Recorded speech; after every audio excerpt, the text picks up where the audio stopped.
Pagpalang araw po sa inyo, mga kaibigan, mga ka-small sisi dyan.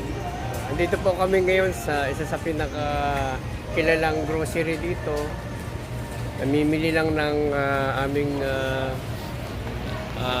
konting ititinda sa aming tindahan.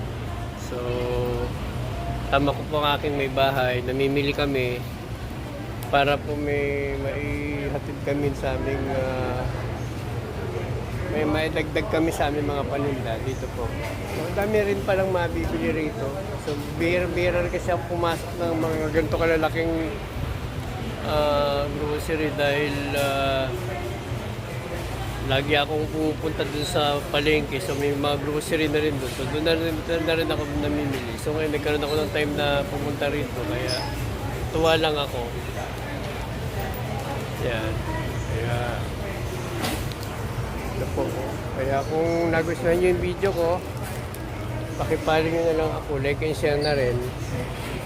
Salamat sa inyong panonood. Stay safe po kayo palagi and God bless.